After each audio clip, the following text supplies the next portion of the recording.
Oke, kembali lagi di channel saya. Makasih buat kalian yang sudah mengklik video ini. Kali ini pembahasan kita terkait ungkapan dari Deddy Sitorus yang memberi arahan ya, kalau ingin membuat Polri di bawah arahan TNI lagi, atau membuat Polri di bawah naungan Kementerian Dalam Negeri. Wah, begitu sakitnya ya kekalahan itu, membuat kambing hitam. Hari itu ungkapannya terkait Jateng ya kan, yang disebut rakyat itu bansos, tempatnya bansos. Kali ini Polri. Kita lihat kali ini Opung membahas bagaimana. Sebelum kita ke video, bantu subscribe dulu channel saya belum subscribe. Tidak tunggu lama, kita ke videonya langsung. Let's go. Kalian tahu berita terbaru? Oh, ya. Karena PDIP kalah di banyak tempat, Deddy Sitorus mengusulkan kepada DPR supaya Polri ada di bawah TNI atau di bawah Kemendagri. Yeah. Perlu diketahui bahwa kami sudah sedang mendalami kemungkinan untuk mendorong kembali agar kepolisian negara Republik Indonesia kembali di bawah kendali Panglima TNI. Atau agar kepolisian Republik Indonesia dikembalikan ke bawah Kementerian Dalam Negeri. Sakit kali hati kalau rupanya ngeliat polisi ya. Iya. Kayaknya sakit kali ya. Kenapa? Karena Kalau kalah. misalnya kalah, jangan kambing hitamkan siapa-siapa. Iya. Kambing hitamkan kadermu sendiri. Betul. Koreksi diri. Kambing ya. hitamkan itu ketua tim pemenanganmu sendiri. Betul. Kambing hitamkan itu strategi-strategi kuno yang masih kau pakai di partaimu sendiri. Iya. Kok kayak gitu kali? Kalian itu jujur aja ku bilang ya, minta maaf ya. Iya. Kalau misalnya kalian menang, nggak perlu ada kayak gini kan? Betul. Kalau menang nggak ada itu. Waktu kemarin kalian menang 3 kali pilkada kalian menang, 3 kali pileg menang, kemana? Kok nggak kalian bilang kayak gitu? Betul. Tapi kau apa udah lupa? Kemarin yang memisahkan Polri dari TNI itu siapa? Ibu Ketum. Tahun 99 aku masih ingat Megawati memisahkan kepolisian daripada ABRI. Iya. Ya waktu itu ABRI masih. Ya, sekarang mau dikembalikan lagi. Iya. Tahu kayak gitu nggak usah repot-repot, nggak usah dipisah-pisah dari dulu. Iya. Jangan gara-gara kalah kau kambing hitamkan kepolisian. Apa dibilangnya? Ya, saya mengatakan bahwasanya Kapolri Listio Sigit bertanggung jawab. Iya. Bertanggung jawab atas adanya pengarahan kekuasaan dan pengarahan aparat di daerah-daerah. Sekarang begini aja lah, kumpulkan aja buktinya, selesai. Iya. Gampang ya kan? Kita punya buktinya, tunjukkan. Iya. Dari kemarin kan kayak gitu, kami punya buktinya. Sempritnya buktinya, terus kami punya buktinya segudang, sekontainer. Nggak boleh kayak gitu, Aman. Iya, nggak boleh. Aman. Makin hancur nanti. Sekarang begini ya, kalau misalnya kita itu mengalami kekalahan, yang perlu kalian koreksi itu bukan institusi lain, tapi partaimu sendiri. Ibaratkan rumah tangga, kalau ada masalah di dalam rumah tangga, misalnya istrinya ini ngamuk-ngamuk gara-gara suaminya kurang ngasih belanja gara-gara terus marah-marah lah ini contohnya. Itulah kau, gara-gara kau main judi, kurang uang belanja, kurang uang untuk anak-anak, uang sekolah anak pun juga belum dibayar. Tatu. Kan begitu. Pergilah ini istrinya ini ke rumah tetangga. Datang suaminya, mau ngapain kau? Aku mau marah-marah dulu suami orang. Kok jadi suami orang yang kau marah-marahin? Cuman lagi suami sendiri udah nggak bisa lagi dibilangi. Jadi seperti itu. Ya, jadi kalau misalnya kalian itu kemarin pemenang berturut-turut dipilih 3 kali, ya sekarang kalah, ya nerimo, ngono loh.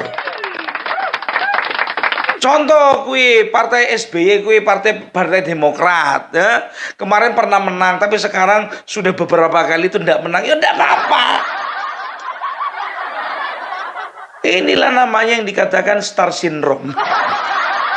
Tahu kalian star syndrome? Ya, begitu dapat hat-trick 3 kali merasa di atas angin. I am powerful. I am the biggest. Nobody can beat me. Kan begitu, ya, nggak ada yang bisa mengalahkan saya. Karena apa? Saya partai paling besar dan tidak boleh ada yang mengalahkan saya. Sudah keenakan kalian selama 15 tahun ini, jujur aja lah aku bilang. Enak kali kalian dibikin Bapak Jokowi, betul, enak. Ya, itu dia. Tapi untungnya ya, di Komisi 3 ya, dari 8 fraksi 7 fraksi menolak. Ini udah dibicarakan ini biar tahu kalian di DPR ya.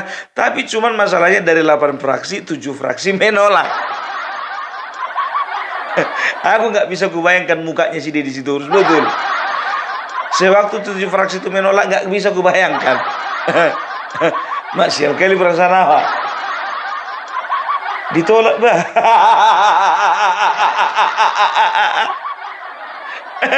Makanya aku bilang ya kan. Sekarang begini, ya, aku agak bertanya-tanya ini sekarang, apa sih motivasi kawan ini, ya? Motivasi kawan ini apa? Apa dasarnya? Kenapa kawan ini begitu getol mencari kambing hitam dengan kekalahannya, ya? Apa karena dia mendapat tekanan dari Ibu Megawati? Tahu kalian kenapa dia mendapat tekanan? Karena kawan ini adalah ketua DPP bidang ya pemenangan pilkada. Dan ini kekalahan di sana, kekalahan di sana.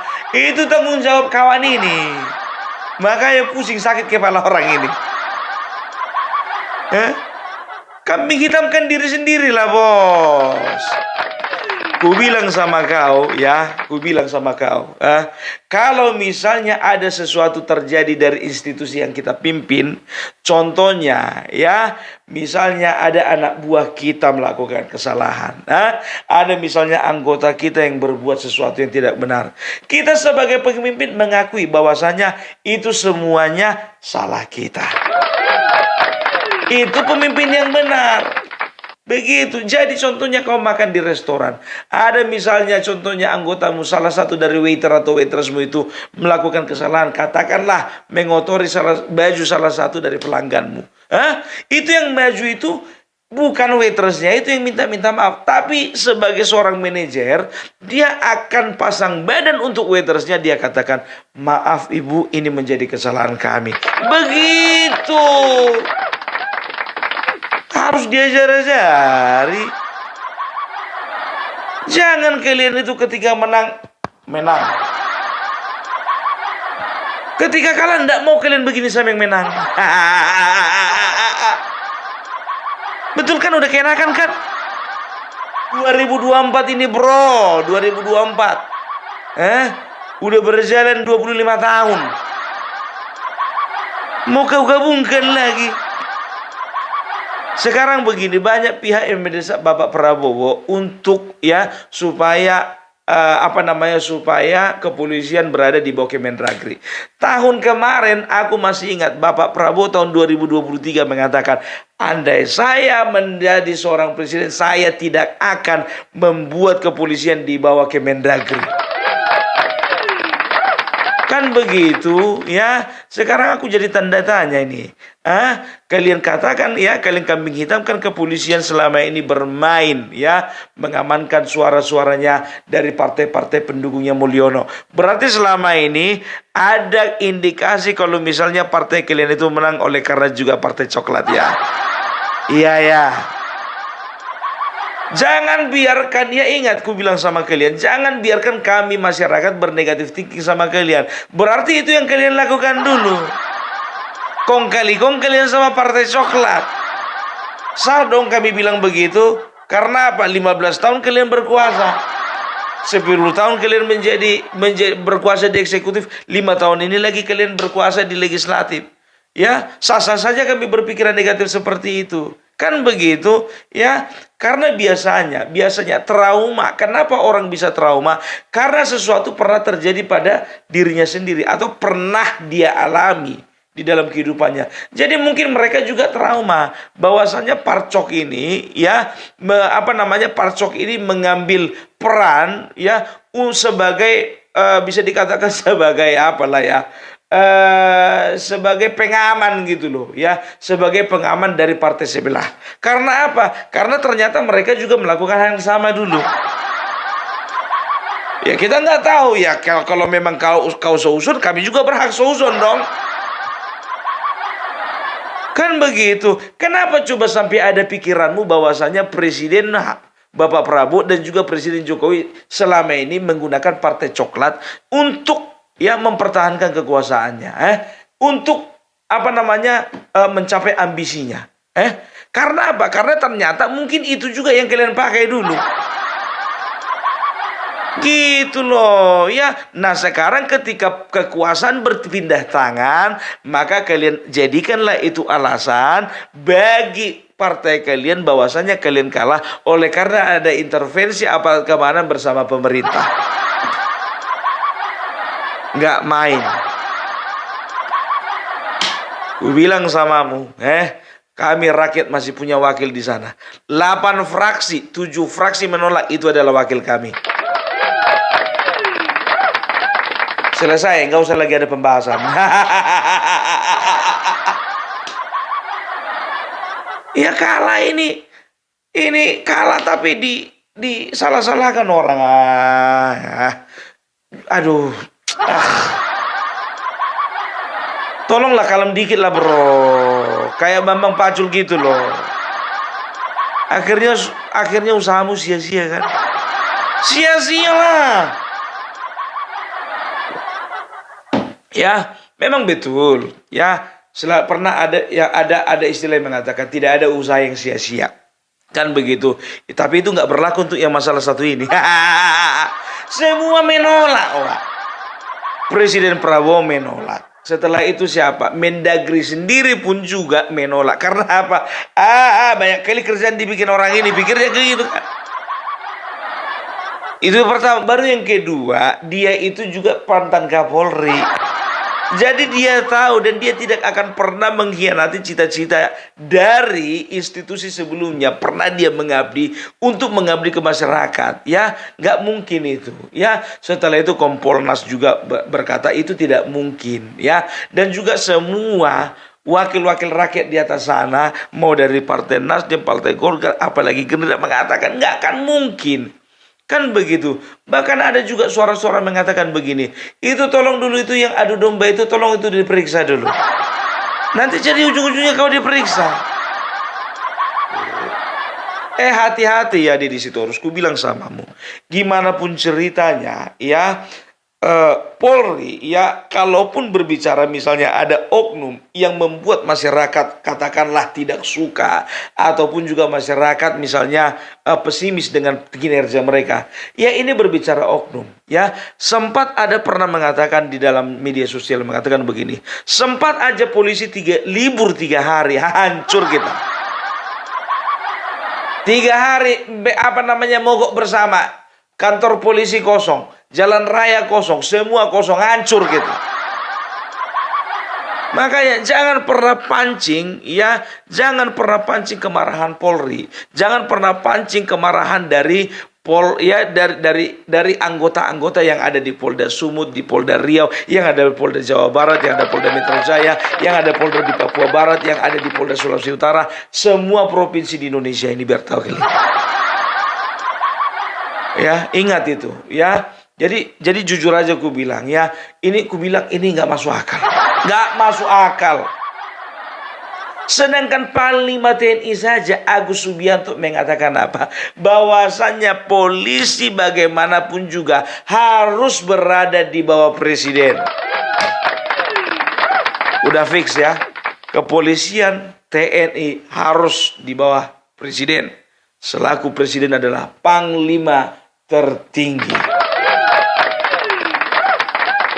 Itu semua udah diatur di undang-undang, bro. Ya, sekarang begini, kalau kau ingin mempersalahkan, ya, kau salahkan satu-satunya orang yang perlu kau persalahkan itu ketua umum kalian. Kan ketua umum kalian yang kemarin memisahkan Polri, Polri daripada ABRI. Ya, nggak tahu kita apa maksud dan tujuannya, mudah-mudahan saja waktu itu motivasinya benar. Tapi sekarang mau dikembalikan lagi, tanda tanya awak sama motivasi kalian. Gitu loh, terlalu jahat tudingan yang kalian berikan kepada mereka. Terlalu jahat. Ya, kalian bilang ada pengarahan massa, ada pengarahan aparat, ada pengarahan ASN. Kan begitu. Bukankah itu yang kalian bikin di Boyolali baru-baru ini? Ya, setiap orang yang tidak mau memilih daripada capres yang kalian usung, kalau bisa dimutasi. Masih banyak kok videonya beredar di TikTok. Jangan maling teriak maling lah. Ya makanya kami mulai curiga apakah itu yang bikin kalian menang kemarin. Adanya parcok itu. Kalian salah-salahkan Listio Sigit, kalian salah-salahkan Listio Sigit. Dan Megawati juga pernah menyalahkan Listio Sigit. Apa katanya? Kenapa coba ada 5 jenjang yang dilangkai Listio Sigit? Kenapa dia bisa menjadi menjadi Kapolri? Apa kedekatan antara Bapak Jokowi dengan Listio Sigit rupanya? Kenapa dipertanyakan? Itu hak prerogatif presiden. Coba kalau kutanya sama ibu, kenapa ibu dulu milih Sutanto? Kenapa ibu milih Sutanto? Apa nggak ada calon yang lain? Kalaupun ada 5 jenjang yang dilangkainya, menyalahi undang-undang tidak? Kalau menyalahi undang-undang, protes. Yang namanya seorang kepala negara, kepala pemerintah, dia harus memastikan orang-orang yang ada sekelilingnya, apalagi yang bersangkut paut dengan keselamatan nyawanya, keselamatan keluarganya, keselamatan orang-orang dekatnya, keselamatan menteri-menterinya, dia harus pastikan semua adalah orang pilihan terbaik. Nggak boleh gitu. Baru 2 tahun jadi presiden udah kayak gitu. Nggak ada bandingannya, Bu. Ibu presiden 2 tahun, Bapak Jokowi 10 tahun. Makanya aku bilang, kalau bicara masalah pengalaman, lebih pengalaman Bapak Jokowi membangun bangsa dan negeri ini dibanding Ibu. Ini kok cari kambing hitam, legowo toh, legowo gitu loh. Apa sih susahnya mengakui kemenangan orang lain? Kalau kau tidak bisa mengakui kekalahanmu, paling tidak kau bisa respect dengan kemenangan orang lain. Itu aja cukup. Ini enggak. Kalian mau cari muka sama siapa? Sama rakyat. Enggak perlu kalian cari muka sama rakyat. Enggak perlu. Karena rakyat udah tahu memang ini waktunya kekalahan kalian. Ku bilang sama kalian, jangan macam-macam dengan rakyat. Jangan pernah sakiti hati rakyat. Jangan pernah sakiti hati masyarakat, ya. Ku bilang sama kalian, ya. Kata-kata adalah doa. Ku tengok kemarin sebelum pilpres dan juga sebelum pilkada, selalu ada yang selalu ada tagline yang mengatakan tenggelamkan PDIP di sana, tenggelamkan PDIP di sana, tenggelamkan PDIP di sana, tenggelamkan PDIP di sana. Ya, ini bukan gerakan yang bisa dikatakan atas komando satu orang, bukan. Ini gerakan spontanitas. Ya. Kami rakyat tidak perlu dikomando. Kalau kami katakan Presiden Prabowo jadi itu barang. Kalau kami katakan Gibran jadi wakil presiden, jadi itu barang. Ketika kami katakan tenggelamkan PDIP, jadi juga itu barang. Banyak kali cerita aku pun, di Jakarta itu belum lagi menangnya orang itu siapa bilang. Ya, jangan menghibur diri lah, bos. Kami belum kalah ya, kami masih bisa menang di sana, sana. Iya, tapi coba pastikan dulu, itu kalian usung sendiri atau kalian kerja sama. Paling kerja kelompok. Itu makanya gue bilang, jangan kalian itu merasa sebagai partai superpower. I'm sorry ibu, maaf. Maaf, sekali-sekali maaf ya. Partai Gerindra saja pun juga sampai sekarang tidak pernah merasa menjadi partai yang superpower. Kan begitu, padahal dia 3 besar. Gimana pun juga ceritanya, aku jujur saja, aku 2 kali periode memilih Bapak Joko Widodo dan ada di barisannya ibu. Aku sempat waktu itu benci dengan Gerindra. Karena apa? Karena sosok Bapak Prabowo Subianto yang bisa kukatakan adalah lawan dari Bapak Jokowi. Kan begitu. Tapi makin ke sini ya, aku makin simpati dengan Partai Gerindra. Karena apa? Jokowi is Prabowo, Prabowo is Jokowi.